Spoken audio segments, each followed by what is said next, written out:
Muy buenos días.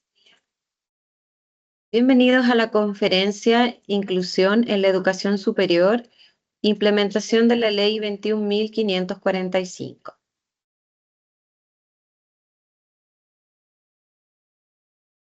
Antes de iniciar el evento, solicitamos silenciar micrófonos y celulares, por favor. De acuerdo con el protocolo institucional, solicitamos vuestra autorización para grabar este evento para dejarlo a disposición de esta comunidad. En caso de tener problemas con el enlace Teams, nos comunicaremos con ustedes para proponer una nueva conexión. Agradecemos esperar esa información si esto sucede. Estimadas autoridades y comunidades de la universidad que integran la red Acacia, estimados y estimadas miembros de la Cátedra UNESCO de Lectura y Escritura en Chile, académicos y académicas, estudiantes, profesores del sistema escolar, muy buenos días. El Centro Acacia de la Universidad de Antofagasta les da la más cordial bienvenida a todos ustedes y especialmente a nuestra conferencista invitada, señora Maciel Miranda Dávila, coordinadora regional del Departamento de Educación de la Secretaría Ministerial de Educación de Antofagasta. El Centro Acacia de la Universidad de Antofagasta les saluda y en el contexto del programa de vinculación bidireccional de la Universidad de Antofagasta para desarrollar competencias habilitantes con foco en la sustentabilidad regional y territorial ANT 2495. El programa de vinculación bidireccional de la Universidad de Antofagasta ANT 2495 pretende potenciar a la Universidad de Antofagasta en el ámbito de la identidad regional y territorial. El foco del proyecto es el desarrollo de competencias habilitantes en inclusión, sostenibilidad, identidad regional y patrimonial, y alfabetización académica.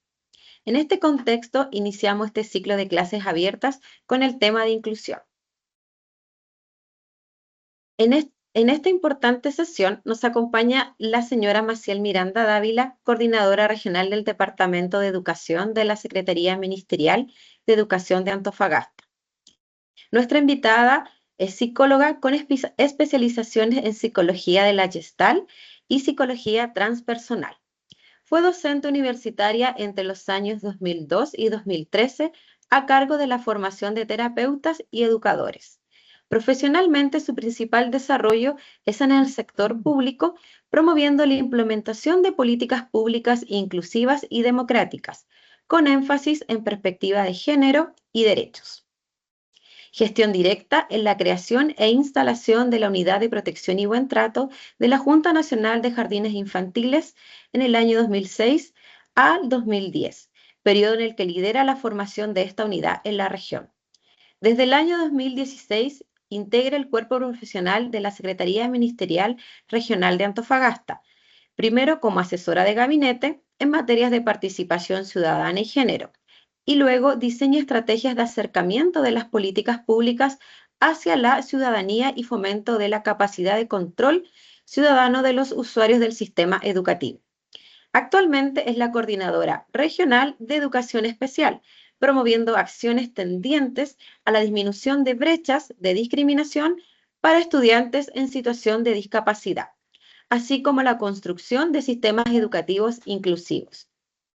En el ámbito personal, es madre de un adolescente de 17 años y miembro del directorio de la Corporación Sociocultural Territorio Vivo, que promueve la creación de espacios inclusivos y de participación social a través de la promoción de la música clásica.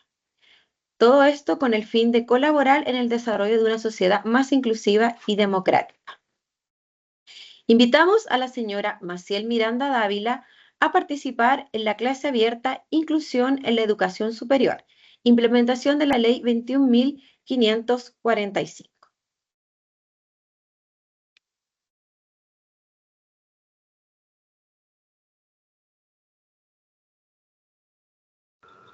Bien, muy buenos días a todas y a todos. Antes que todo quiero agradecer esta invitación para poder compartir esta información con ustedes. Y también comentarles que lo que vamos a hoy tiene que ver con la postura o con la posición del Estado de Chile frente a lo que es la inclusión de los estudiantes autistas en el medio universitario. ¿Y podemos ver la presentación? Ya, perfecto, gracias. ¿Sí? Bien, esta presentación se llama Inclusión de la Educación Superior y tiene que ver específicamente con la implementación de la Ley 21.545, que es la ley TEA, como se le llama acá en Chile, y que fue promulgada el 23 de marzo del año 2023 en Chile. La siguiente, por favor. Esta ley tiene 4 elementos que es importante destacar. Primero, establece la promoción de la inclusión, la acción integral y la protección de los derechos de las personas con trastorno del espectro autista en el ámbito social de salud y educación. Establece un marco normativo integral para que estas personas sean receptoras de todos los derechos del Estado.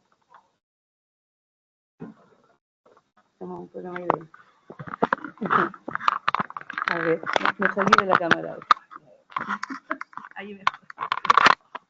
Ahí sí, ya.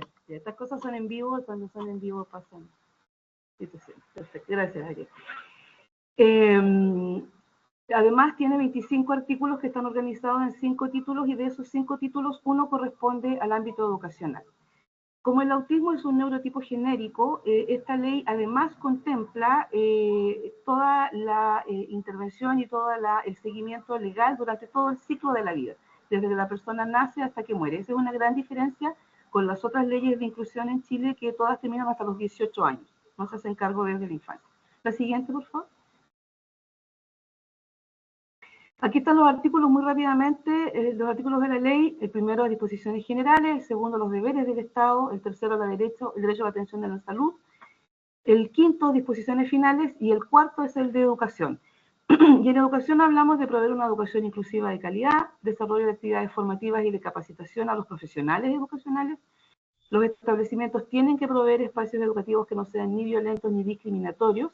Y en el caso de la educación superior se debe velar por la existencia de ambientes inclusivos, incluyendo ajustes que faciliten el desarrollo de todo el proceso formativo, es decir, formación, participación, permanencia y egreso. Eso dice la ley en torno a las obligaciones del Estado de Chile en relación a los estudiantes autistas. La que sigue, por favor. El objetivo de la ley es asegurar el derecho a la igualdad de oportunidades y resguardar la inclusión social de los niños y de las personas autistas en general, eliminando cualquier forma de discriminación arbitraria y promoviendo un abordaje integral de estas personas en un ámbito social, de salud y educación. Y además también concientizar a la sociedad sobre esta temática. Esta es la única ley en Chile que además incluye dentro de sus obligaciones la concientización comunitaria en relación a la comprensión del cuadro de autismo. ¿La siguiente?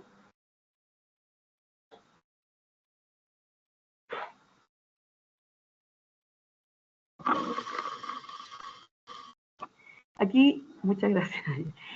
Aquí tenemos un extracto de lo que es la resolución 367, que es de la que vamos a hablar ahora, que emana de la Subsecretaría de Educación Superior, parte del Ministerio de Educación en Chile, y que tiene que ver con la promoción de la inclusión, la atención integral y la protección de los derechos de las personas con trastorno del espectro autista en el ámbito social, de salud y educación. La siguiente, por favor.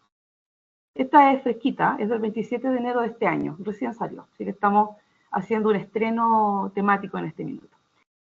El objetivo de esta resolución, de la 367, tiene que ver por un lado con establecer la promoción de la inclusión, la atención integral y la protección de los derechos de las personas autistas en el ámbito social, de salud y educativo. Pero además entrega orientaciones a las instituciones de educación superior respecto a la implementación de las acciones que promuevan la inclusión de personas autistas en el ámbito de educación superior, obviamente. La siguiente.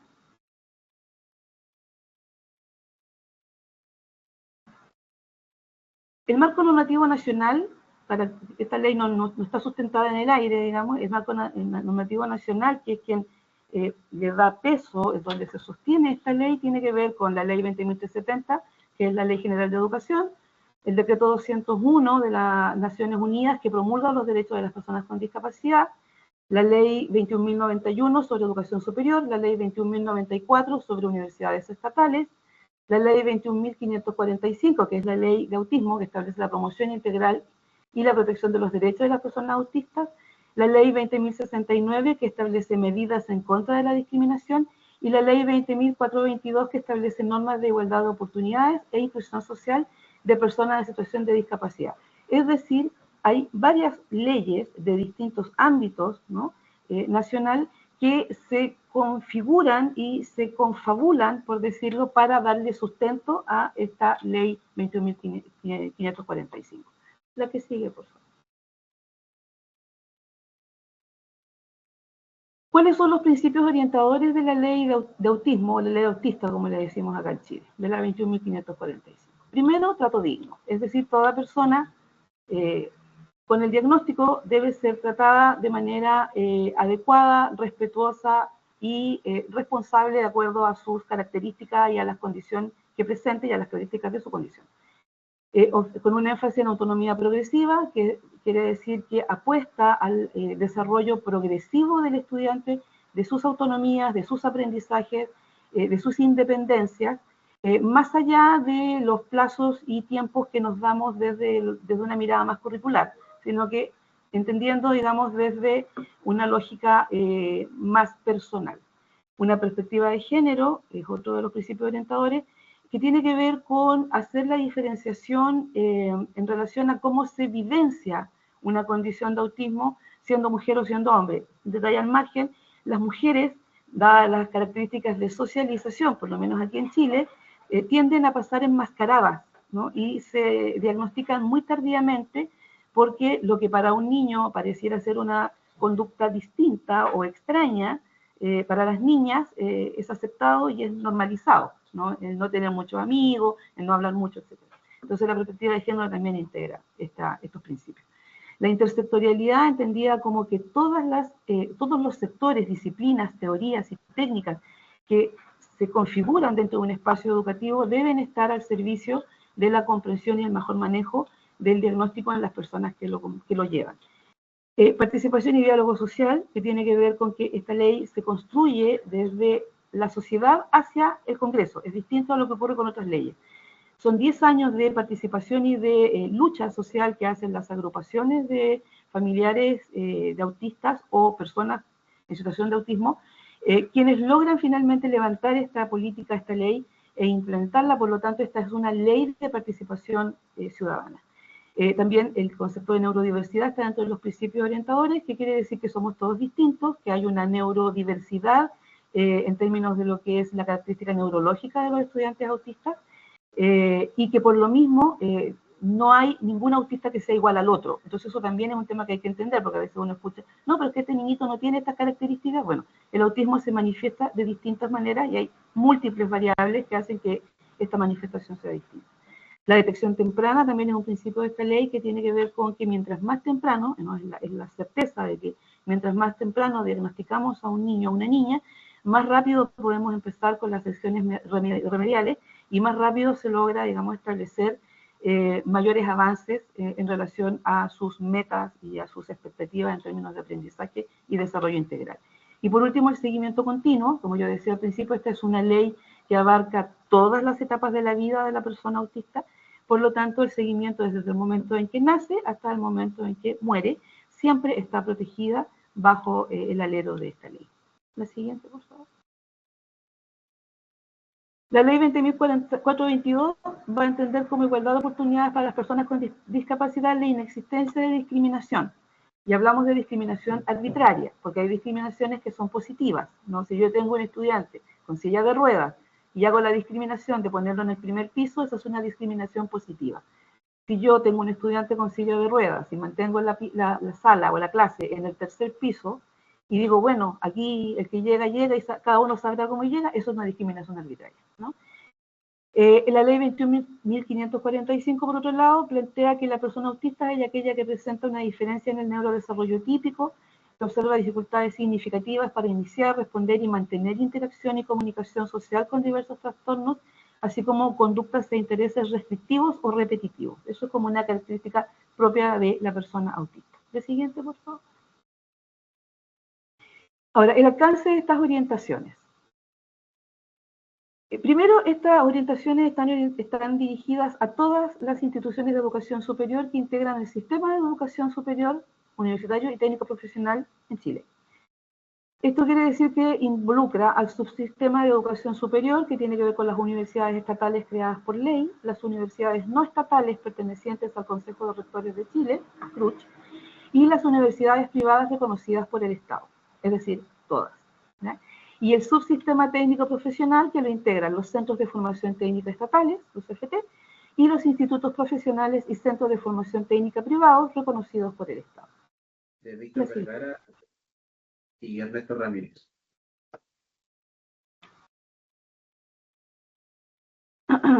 ¿Qué es lo que mandata esta resolución? Primero que, bueno, todas las instituciones de educación superior deben promover el acceso de los estudiantes, independiente de su condición o presencia de discapacidad, promover la participación en el diálogo, es decir, que se debieran relacionar con todas las agrupaciones de estudiantes autistas de la universidad, promover la formación de estas agrupaciones, dialogar con la sociedad civil para poder generar espacios de participación que sean coherentes con las características y necesidades de esta población, promover la permanencia del estudiante, es decir, cambiar un poco esta mirada del filtro y del coladero universitario, sino más bien ver cómo hacemos para que los estudiantes puedan sacar de mejor manera su trayectoria, promover la producción del pueblo estudiantado a lo largo de su ciclo vital, es decir, estar siempre pendientes en relación a cómo están, a lo que les va pasando, hay que conocer al estudiante, y promover la implementación de ajustes favorables a la inclusión. Y aquí se refiere a ajustes, como lo decía yo al principio, en toda la gama, desde el acceso hasta el egreso. Eso quiere decir que los ajustes van orientados tanto en la información, en la comunicación, pero también en cómo entregamos los contenidos, en cómo evaluamos los contenidos, en cómo vamos a generar rúbricas específicas para el trabajo y la validación de los aprendizajes de los estudiantes autistas. La siguiente, por favor. ¿Cuáles son las obligaciones institucionales, por lo tanto, en Chile? Primero, promover las acciones favorables a la implementación de la Ley 21.545 y desde un enfoque biopsicosocial se debe implementar instrumentos adicionales que permitan la identificación de barreras de inclusión. Es decir, hay que empezar a mirar la vida de manera inclusiva, dejando entonces en evidencia todas aquellas barreras excluyentes que muchas veces están normalizadas, pero que sin embargo excluyen. La siguiente.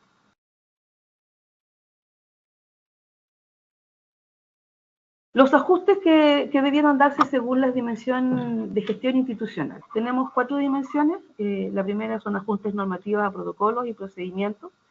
La segunda es la capacitación al personal administrativo y docente. La tercera es la financiación de la gestión, fondos concursables, etc. Y la cuarta es la diversificación del personal de la institución de educación superior y medidas de flexibilización laboral. La siguiente.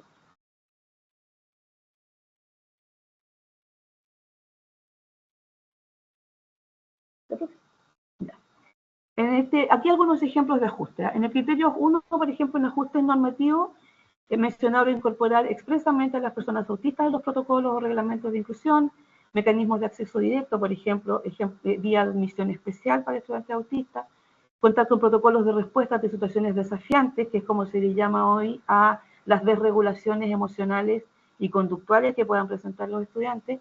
Ojo que las desregulaciones en las personas adultas de 17 años hacia arriba, digamos, son distintas a las desregulaciones que vemos en los niños menores. Esas son desregulaciones desafiantes externas, explosivas. En los estudiantes mayores ya de edad son implosivas, ¿no? Por lo tanto hay riesgo de otras características en estas crisis. Estos protocolos deben tener un enfoque tanto preventivo como reactivo, es decir, cómo evitamos que esto pase, pero también qué hacemos cuando pasa.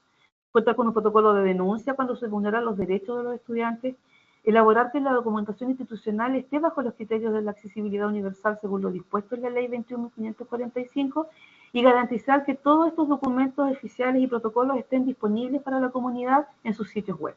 La siguiente, por favor.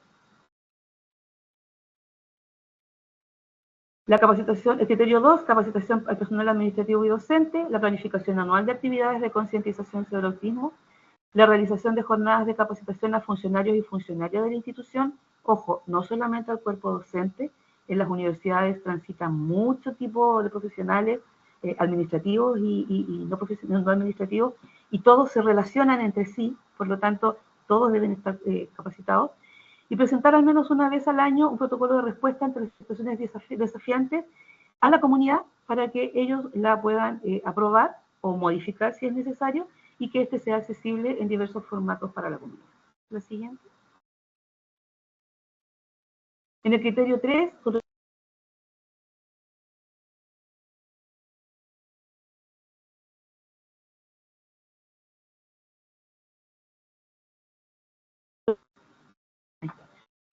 como decía, criterio 4, la diversificación del personal de la, perdón, criterio 3, financiamiento de la gestión, instituciones sin recursos pueden postular a fondos concursables, públicos o privados, para financiar el desarrollo y consolidación de una comunidad universitaria. Como antecedente les contaré que en nuestra región, gracias a la gestión del gobierno regional, son casi 3.000 millones de pesos los que se han ido invirtiendo en estos, desde que se implanta la ley hasta la fecha, ¿no? En diversas acciones. En educación regular sí, no universitaria aún, estamos avanzando hacia allá.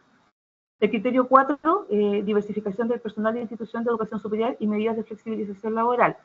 Eso quiere decir dos cosas. Por un lado, que hay que contratar al personal idóneo para asegurar esta atención integral, profesores diferenciales, psicólogos, terapeutas ocupacionales, entre otros, y hay que considerar también que esta ley, como protege a toda la persona que tiene este diagnóstico durante toda su vida, también involucra a los profesionales, trabajadores o funcionarios que son autistas de la universidad. Que también implica generar esta acción hacia ellos. La siguiente, por favor. Con respecto a dimensión 2, que es docencia y proceso de enseñanza y aprendizaje, son los criterios, el ajustes necesarios y la financiación de la gestión. ¿Qué sigue, por favor?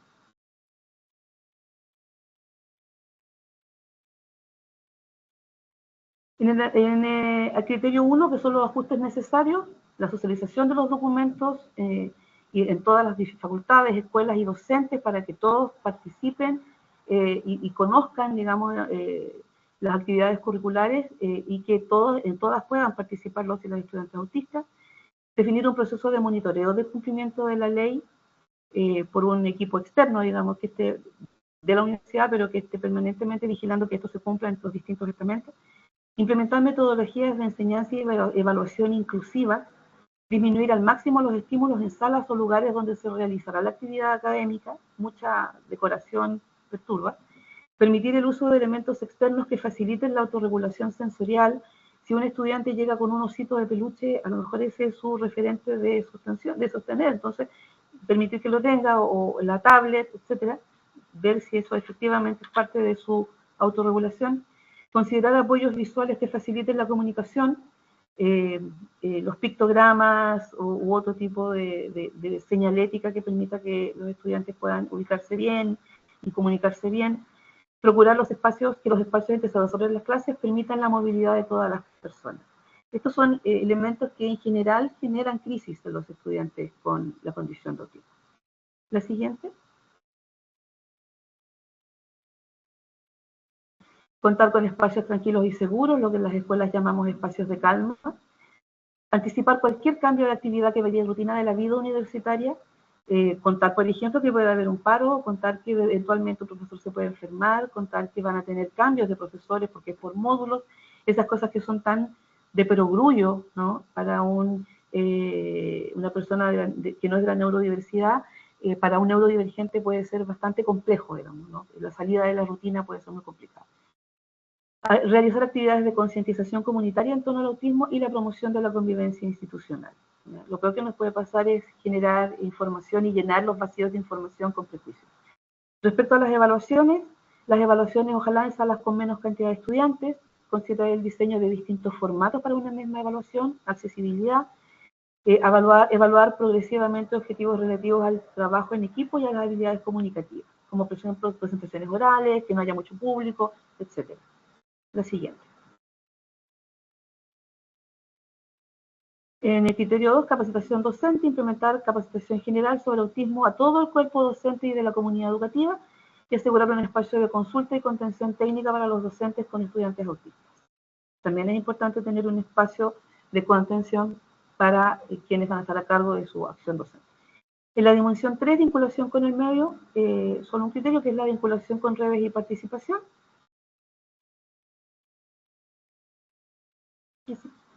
Dentro de los criterios o las acciones, relacionarse con establecimientos de educación media, por ejemplo, con el objeto de facilitar la transición informada de los estudiantes de la educación superior, establecer vínculos con asociaciones de estudiantes autistas de cada una de las universidades o institutos de educación superior, para mantener un diálogo fluido y constructivo en torno a las necesidades de inclusión de los estudiantes autistas. ¿La que sigue? En la dimensión 4, que es la investigación, el desarrollo de producciones científicas ligadas a la inclusión educativa de personas en situación de discapacidad y personas autistas. La que sigue. En las acciones, en el criterio 1, desarrollo científico, promover la creación de centros o laboratorios de investigación enfocados en inclusión de personas autistas, impulsar la vinculación con asociaciones de personas autistas y o fundaciones ligadas a la temática para fomentar el desarrollo de investigaciones atingentes en torno a esta materia, promover el desarrollo de programas de posgrados ligados a la inclusión de personas autistas en diversos ámbitos con foco en lo educativo. La siguiente.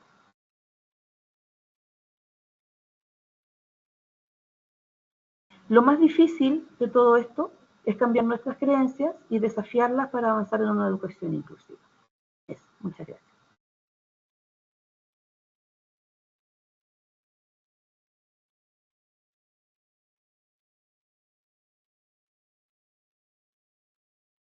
Agradecemos la exposición de la señora Maciel Miranda Dávila. A continuación, ofrecemos la palabra para quienes deseen plantear preguntas y comentarios. Puede ser por chat y también pueden indicarnos levantando su mano.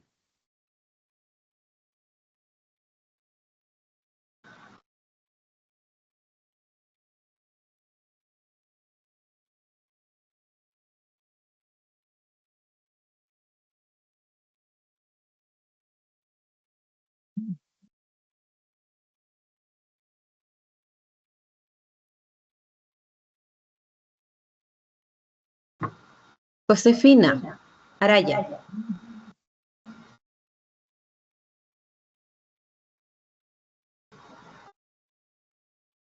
Ahora sí, ¿me escuchas, cierto?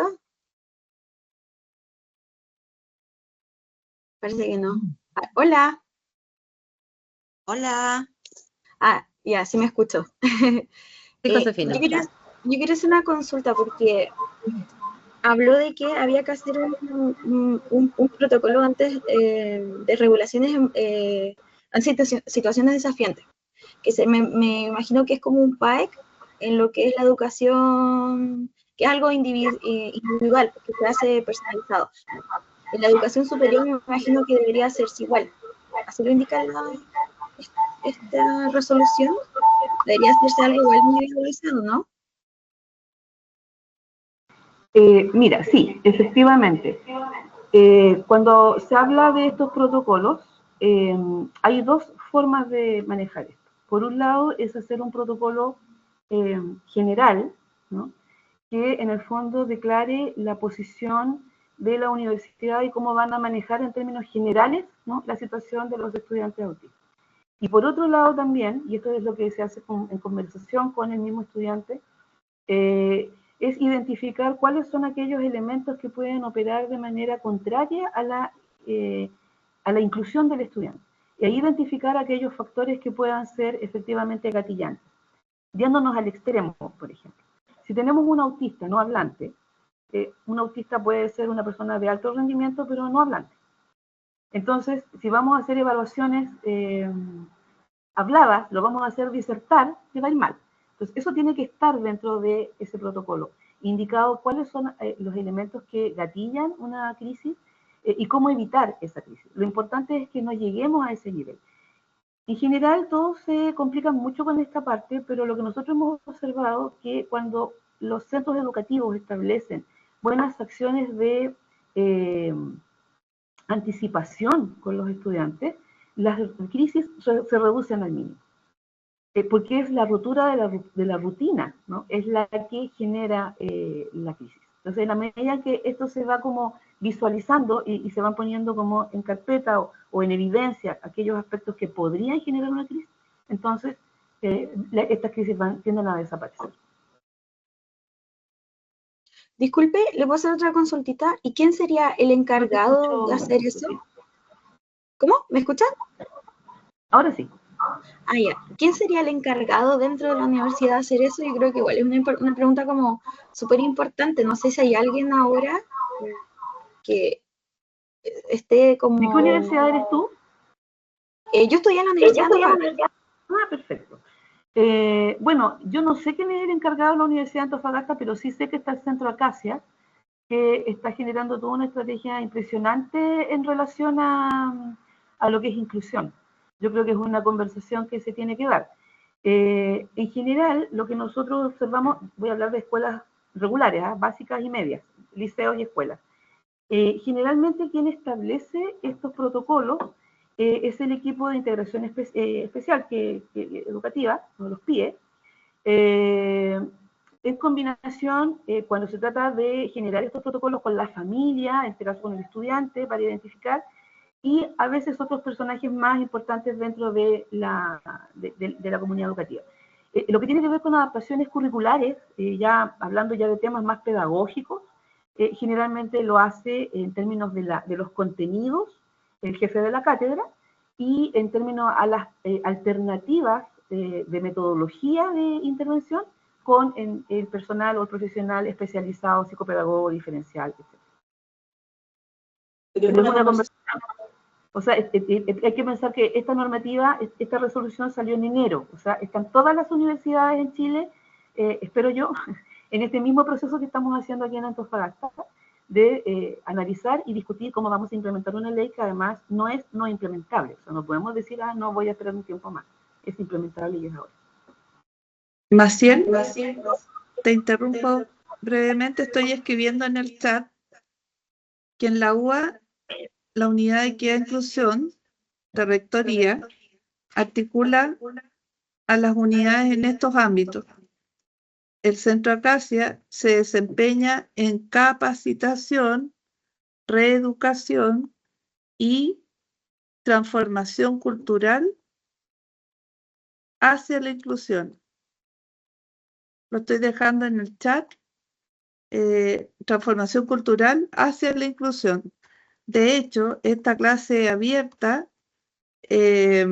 permite concretar una alianza con el Ministerio de Educación, con la Secretaría Ministerial Regional de Educación, a través de la colaboración experta de Maciel. Y esta instancia precisamente nos sirve para apropiarnos y empoderarnos del tema. Por eso nos acompañan también los 6 centros Acacia que existen en el mundo.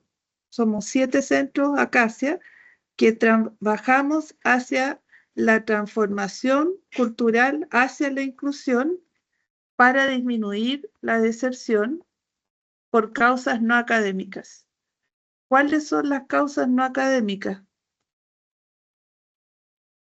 La ley que estamos viendo ahora, que es una condición que está en la sala de clase, así como otras condiciones que son más conocidas, ¿cierto? Como la discapacidad física, la diversidad de aprendizaje, la drogodependencia, los conflictos armados que tenemos en América Latina. Entonces, la red Acacia trabaja hacia la transformación cultural de estos fenómenos que ya están en el aula. Disculpa, Maciel. Gracias. Ok, ¿se me escucha o no se me escucha? Damos la palabra a Verónica González, que quiere hacer una consulta. Ya.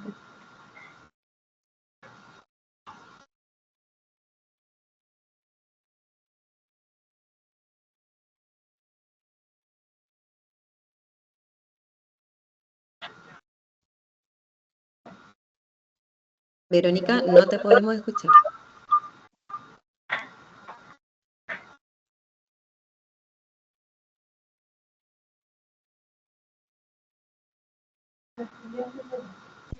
La siguiente pregunta. ¿Me escuchan? ¿Ahí me escuchan? Ahora sí, Verónica. Ya. Hola, buenos días. Mi nombre es Verónica González. No sé por qué se escucha un eco, o yo escucho un eco. En realidad quisiera agradecer esta instancia de charla. Pienso que de alguna manera le vamos a encontrar todos los peros del mundo, pero es como el inicio, ¿ya? Como pasó con la ley de autismo con los colegios de integración, y la escuela Raíces acá en Antofagasta fue la primera que quedó fuera por la superficie, y tuvimos que hacer todo un movimiento para que se entendiera que se necesitan más escuelas raíces, especialmente para los neurodivergentes que fuimos diagnosticados tardíamente. Tuvimos nosotros las herramientas y generamos sobre la adaptación autismo. Ahora, tengo entendido que esto tiene que ver con el autismo, pero hay mucha neurodiversidad que no va a entrar en esta instancia. Esa es mi consulta, va a entrar en esta instancia. Porque, primero que nada, las familias son las primeras que no tienen las herramientas y muchas veces no tienen los recursos para diagnosticar a sus hijos, o no darse cuenta incluso. A veces hay padres neurodivergentes que no tienen el diagnóstico, ni siquiera tienen idea que son así, y por eso justifican un poco las acciones de sus niños, y ahora le endosan toda la responsabilidad a las universidades, y en realidad estamos fallando en la base de la familia. Me gustaría también que se viera ese tema de cómo dejar de etiquetar a las personas, y que con esta etiqueta empezar a justificar todas las conductas que tienen que ver con la formación como persona, más que nada, ¿no? Esa es mi crítica, en cierta manera, de que la ley tiene que ver con procesos, pero lo otro más amplio, cómo la sociedad nos empoderamos en entender conceptos, en entender temas especiales de cuándo es autismo, cuándo es trastorno, cuándo es neurodiversidad, y cuándo es mala educación de formación de base, nada más, ¿ya? Y lo hablo desde el tema de que pasó en la Universidad Católica con el chico que puso esta carta y se justifica como una persona atea. En mi familia generó una crisis, ¿ya? Porque yo tengo un hijo que tiene padres neurodivergentes, y él dice que está cansado de que se justifique a los autistas en la violencia, porque nosotros no necesariamente tenemos que ser violentos por tener autismo. Ese es un tema muy importante que tenemos que empezar a educar, ¿ya? No porque sean autistas van a tener el permiso de hacer lo que quieran y que se les trate con algodones, ¿ya? Hay que pensar que estos trastornos vienen de muchos años y que la gente tiene que adaptarse también, ¿ya? Está bien la inclusión y la integración, pero tiene que haber una adaptación. ¿Cuáles serían las metodologías, las formas de que los colegios empiecen a incluir a los padres dentro de su experiencia, quizás a través de conversatorios? ¿Cómo podríamos nosotros, los que realmente hemos tenido la experiencia, dar nuestro aporte para que se nos deje de clasificar, de diferenciar, y en realidad cuando tú vas poniendo etiqueta, en vez de hacer una inclusión, haces todo lo contrario? Entonces, ¿cómo generamos esa participación? Que esta clase la encuentro genial, pero es compleja. A la mayoría nos gusta presencial, porque cuesta mucho expresar a través de una pantalla toda una cantidad de emociones que tienes, y de explicar que a veces, creyendo hacer lo bueno, estamos haciendo todo mal. Entonces, ese es mi aporte. Gracias. ¿Se me escucha o no se me escucha? ¿Me escuchan o no? ¿Sí? Ya. Verónica, mira, gracias por tu intervención. A ver, esta es una ley que es la ley autista, ¿no? Y entendemos además que se queda corto en el sentido de que hay muchas otras discapacidades que cohabitan y que coexisten en espacios educativos, laborales, etcétera, y que en este momento están invisibilizadas. Yo he tenido incluso conversaciones con agrupaciones de otros diagnósticos y dicen, bueno, desde que se lo leíste a nadie más habla de nosotros.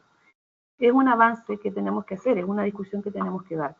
Con respecto a las situaciones que se van generando en distintos espacios sociales, yo creo que lo más complejo o lo más peligroso en estos espacios, en estos contextos, es dar respuestas unívocas, ¿no?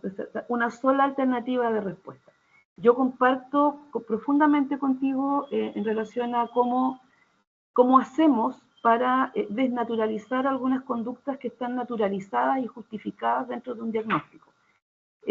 A mí me pasa que yo escucho mucho esto como de santificar el diagnóstico, ¿no? Entonces, es un ángel, es un ser de luz, incapaz de, y en realidad es una persona como cualquier otra, que necesita normas, que necesita límites, que necesita disciplina.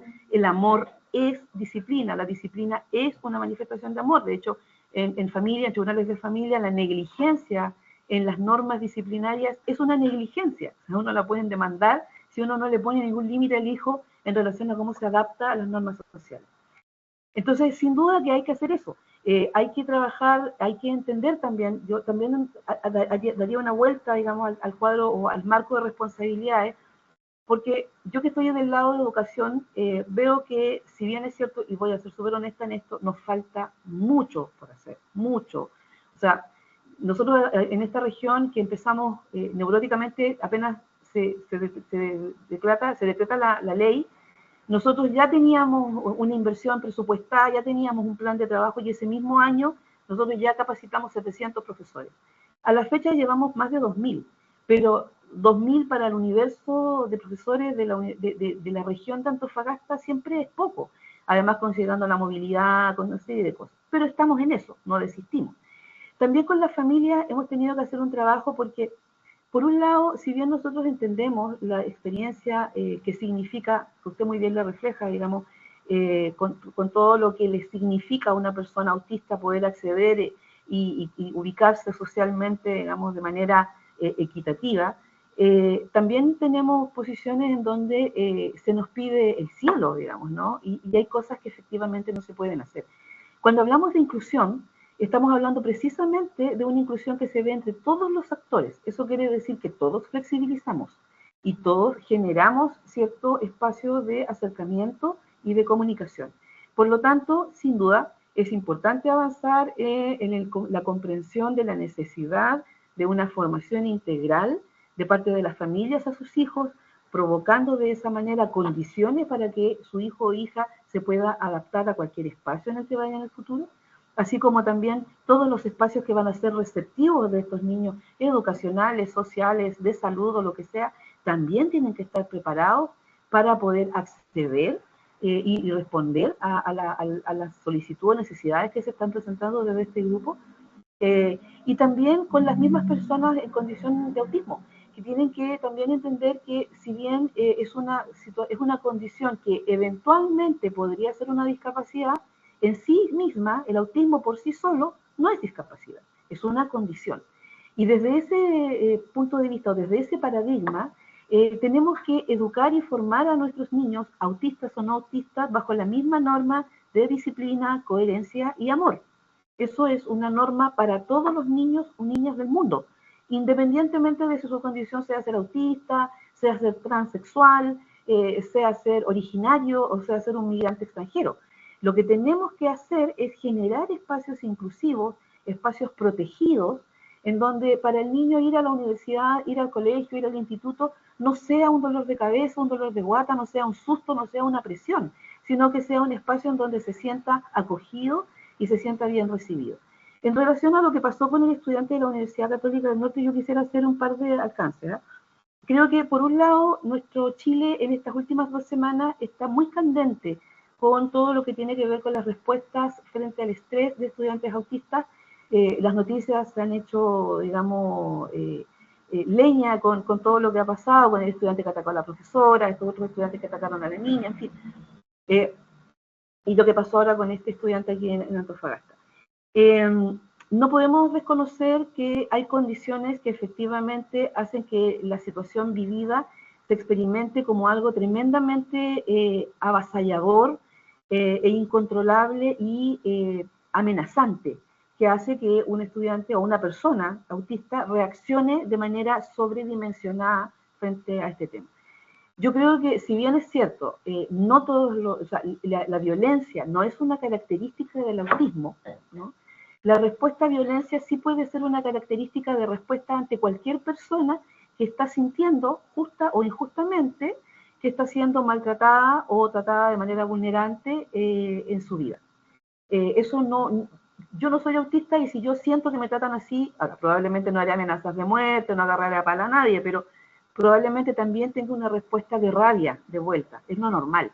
Entonces, hay que trabajar eso también, hay que trabajar, entender cómo reacciona el estudiante autista. Hay que entender, por ejemplo, que yo a un estudiante autista no le puedo hablar en sentido figurado. Yo no le puedo decir, tráeme eso que está allá, porque eso que está allá no existe. La concreción de la información es un elemento súper claro. Por lo tanto, si yo quiero entregar instrucciones a una persona autista, sea niño, adolescente, en el colegio, en la universidad, en el trabajo, tienen que ser instrucciones súper claras.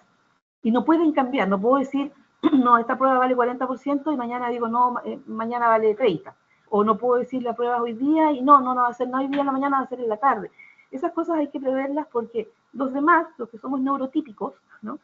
Nos manejamos bien con estas vicisitudes de la vida, pero los neurodivergentes no. Y esas son condiciones que tenemos que considerar independientemente, ¿no? De que, yo estoy de acuerdo con lo que dice la señora Verónica, de que debemos educar a nuestros hijos, independiente de su condición, para que tengan una mejor adaptación social y una mejor experiencia de vida, finalmente. Y con respecto a las familias, sin duda, hay que trabajar, hay que generar estos espacios de diálogo, pero también yo creo que es importante que las familias de las agrupaciones autistas también comprendan que este es un proceso largo, que es un proceso de cambio cultural y que yo un poco, ya con 3 años en este trabajo, digamos, con la ley, lo veo un poquito como pasa con los, como era con el tema de los egipcios haciendo las pirámides. ¿No? Habemos un montón de gente subiendo una piedra y celebramos emocionados porque logramos, pero miramos por fuera y se ha movido 1 centímetro nomás, porque efectivamente estamos enfrentando una tarea súper grande, titánica, que si la logramos sacar adelante va a ser maravilloso porque vamos a tener experiencias de vida, de acogida, de protección y de éxito, y no de abandono, de discriminación y de fracaso, que es lo que suele pasarle no solamente a los autistas, sino que a las personas en situación de discapacidad en general. Muchas gracias, Marcel. La siguiente consulta de Valeria Pazmiño.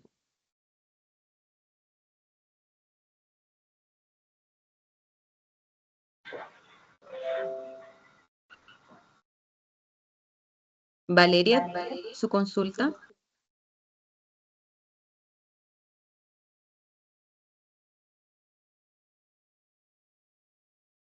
La siguiente de Janet. Hola, Maciel. Hola, Janet, tanto tiempo. ¿Cómo le va? Harto. Bien. Mira, Maciel, yo quiero hacerte la siguiente pregunta. Yo me estoy preparando para el futuro, mi hija está en tercero medio. Y la situación, con todo lo que ha ocurrido últimamente, me complica porque han salido muchas, digamos, situaciones en las que indican que los profesores no tratan bien a los alumnos en general en la UCR. No sé si será así o no, solamente son especulaciones para mí en estos momentos. Pero creo que es importante analizar ese tema y si se les está haciendo alguna evaluación a ellos, o si hay algo que regule esto, porque es un tema que a todas las mamás nos preocupa por ahora, pero también es la finalidad de no tratarlos con pinzas, porque ellos tienen que aprender a sobrevivir. Exacto. Eso por una parte. La otra parte que también tiene que ver con el chico, yo creo que aquí se está evidenciando, pero enormemente, la situación de profesionales que estamos viviendo. No hay psicólogos, no hay neurólogos que se puedan ver por el sistema público. Entonces, llegar a una lista de espera es horrible. A lo mejor ustedes, como el sistema de educación, hacer una solicitud a lo que es salud para que lleguen más profesionales que puedan ver acá en Antofagasta, en Calama, no los hay y los necesitamos, se está evidenciando. Y por parte de los profesores que tengan mucha más empatía en creer en los papás, porque somos los papás los que estamos en el día a día con los niños. Sin embargo, eso no se toma como una experiencia, o sea, porque somos papás nomás. O sea, somos papás cuando hay que ir a buscar a los niños a las 11 porque se regularon. Ahí somos los papás, hay que sacar al niño chico, ¿por qué? Porque está molestando. No, no es esa la idea. Yo agradezco de donde vengo porque tuve una gran formación, un gran pie al que amo, aún lo amo, aunque ya no estoy allá, aún lo amo. Y creo que esa escuela merece el cielo, la tierra y más allá. Hablo de la escuela de ese tema. La República de Estados Unidos, sí. Exactamente. Tiene un pie maravilloso. Sí, mira, Janet, bueno, nosotros con Janet fuimos apoderadas del mismo colegio, por eso que nos conocemos. Primero, a ver, la primera pregunta tenía que ver con los profesores, ¿no? De la universidad. Sí. Mira, yo creo que tampoco hay que satanizar a los profesores. Primero partamos de la base que cuando la universidad siempre históricamente ha sido un coladero, ¿ya? O sea, la universidad siempre históricamente se ha definido, y las universidades, las mejores universidades son las que tienen mayores dificultades para ingreso y las que hacen como más difícil el ingreso. Eso es como en la lógica, digamos, popular, ¿no? Entonces, claro, lo que para nosotros son conductas maltratantes, probablemente para la gente de la universidad no lo es, porque están dentro de un ambiente en donde este tipo de comportamiento no es extraño. Yo creo que además hay que darle el beneficio de la duda, en el sentido de que las universidades recién, ahora en enero, recibieron esta información que dice ya, ustedes ahora parten con esto, ¿no? Hasta antes de eso no lo habían hecho, y si somos también honestos, nadie se pone a implementar cosas que a uno le dicen que tiene que implementarlas porque es todo un trabajo, ¿no? Y las universidades tienen muchísimas cosas que hacer. Entonces, yo creo que efectivamente hay un tema ahí que hay que trabajar, que hay que resolver. Yo diría que más que hablar de que en una universidad X hay más maltrato o no, yo creo que lo que hay que hacer es un trabajo para ir variando esta lógica de esa... Y cuando yo estudiaba tenía un profesor que decía, el 7 es de Dios, el 6 es mío, el 5 es de mi ayudante y usted va de 4. ¿Ah? De ahí para adelante usted compite, decía. Eso yo creo que hay que irlo variando un poco porque efectivamente no considera la neurodivergencia, no solamente en términos neurológicos, ¿eh? O sea, la diferencia, todo el que era distinto a un patrón específico de estudiante queda afuera, sea o no sea neurodivergente. Y eso está en este proceso de discusión. Entonces yo creo que es importante trabajarlo. Ahora, con respecto a las familias, ahora este año aparecieron unas nuevas disposiciones, actualizaciones a lo que es el programa PIE, y dentro de eso viene la obligación de generar un informe para la familia que se entrega cuando el niño entra y al final de año o al final del ciclo, donde puede ser a los 2 años o al final de año dependiendo del diagnóstico. Y eso se hace con la familia, se construye con la familia. ¿Por qué? Porque a nosotros nos pasan dos cosas. Por un lado, las familias dicen, el profesor no sabe tratar al niño, el niño se porta mal aquí, bla, bla, bla. Y el profesor me dice, no sé qué hacer con este niño porque se desregula cada rato y no acepta un no por respuesta, etc. Entonces, el punto intermedio es que probablemente tu hijo, mi hijo, nunca se van a desregular en una situación en casa, porque en casa está en su espacio seguro, con la gente que lo ama, que lo conoce, nadie le lleva a la contraria, o no tanto como le va a pasar en un grupo con 40 compañeros, y llega a la escuela o al liceo y se encuentra con que es otra la realidad. Y eso sin duda que va a generar una desregulación. Puede que sea crítica o no, pero va a generar una desregulación. Y eso también hay que tenerlo claro. Entonces, por lo menos en lo que tiene que ver en educación regular, básica, media, está considerada la incorporación de la familia en este informe para detectar cuáles son los elementos gatillantes de una crisis y cuáles son los elementos que disminuyen o bajan la crisis y llevan al estudiante a un estado de normalidad. Y con respecto a salud y los tamizajes, bueno, nosotros llevamos harto tiempo hablando con salud también.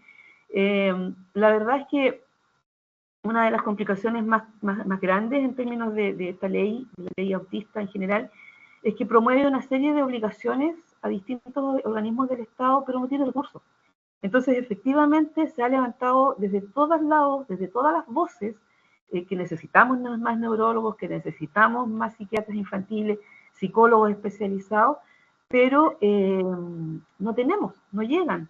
no llegan por un tema presupuestario, no llegan, bueno, ahora nosotros tenemos aquí nuestra Facultad de Medicina de la Universidad de Antofagasta, que es maravillosa, está súper bien ranqueada, y entiendo que ahí están trabajando mucho para generar esta pertenencia de los profesionales para que se queden en la región y no se vayan. Hay una serie de estrategias que se están desarrollando, que todas son no a corto plazo, son a mediano o largo, porque tenemos que ir avanzando, digamos, con lo que hay y dentro de lo que no hay, ir construyendo para que esta cosa mejore. Entonces, yo creo que lo que hay que hacer, así como para terminar, es tener en claro quiénes somos y dónde estamos, primero.